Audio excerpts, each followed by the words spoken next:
And we're going to talk about Tommy Robinson. As a matter of fact, let's talk about Tommy Robinson right now. Because one of the things that I find is most interesting about this, as I read the report from The Guardian, that he's been freed on bail after the court quashes his conviction. They talk about how all this went down and what they're going to do. The judge said it was unclear what conduct was said to comprise a breach of that order. And the appellant was sentenced on the basis of conduct which fell outside the scope of that order. He also criticized them for rushing to judgment. The appellate judge said that the finding of this, he'd been found in a conviction in Canterbury, but this is the one that happened in Leeds, where he's reporting outside of the courthouse. And they immediately rush him off to a kangaroo court proceeding, shut down the media, and put him in jail for 13 months. And people have been protesting by the tens of thousands regularly there. We've had the Trump administration quietly make some representations to them. We've been talking about it quite a bit here at INFOWARS. But the judge said that the court should not have proceeded immediately, but waited to hear. Otherwise, this case on a fully informed basis. They should have had a fully informed jury as well. Yeah, no jury, not going to take their time to hear the evidence, just run him in and take him off to court and shut up about the press. And that's the thing that I find most interesting about this. The fact that the Guardian would talk about all these different things. His lawyer argued that there were procedural deficiencies and so forth, that it had given rise to prejudice, you think?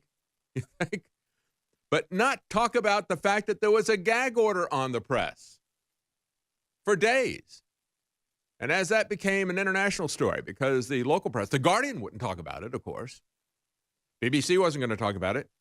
After about 3 or 4 days of international criticism, the judge finally realized, I think, that, wait a minute, the BBC is going to be on my side. The Guardian will be on my side. Let me lift that gag order. And sure enough, when they did, they were on the judge's side.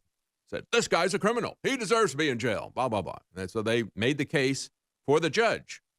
But now this appeals judge has done the right thing.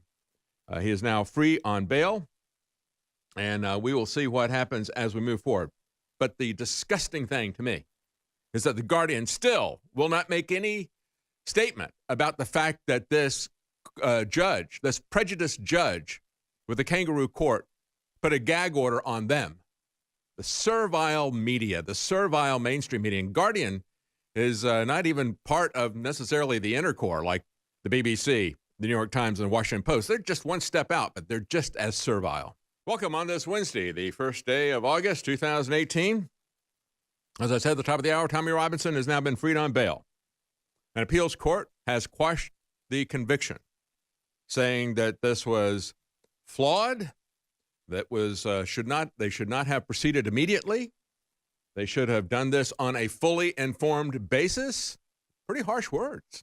In other words, this judge rushed to judgment, was prejudiced. They accepted essentially the argument of Tommy Robinson's lawyer that this judge was prejudiced. Do you think? But I think the biggest story here is the fact that the press will talk about this and not talk about the fact that the judge put a gag order on the press. And they dutifully complied. So that's the part. And they're still not talking about the gag order. They're still talking about Tommy Robinson. Now, the judge who has freed him on bail said that there were, his lawyer said there were deficiencies that had given rise to prejudice. But the judge who freed him said it was unclear what conduct was said to have comprised a breach of the previous order, and that the appellant was sentenced on the basis of conduct which fell outside the scope of that order. In other words, as this compliant press that had the gag order put on them, and they dutifully obeyed that, when the judge lifted that gag order, they took the judge's side, and they all said, he broke the law. He deserves to be in jail. There's no excuse for him. That's not what this judge says. He says there is no conduct here that fell inside the scope of that previous order. Should not have been jailed for contempt. Should not have had this happen within a couple of hours of the event, of just recording outside of a courthouse. If the press had had any guts, they would have defied that order by that judge.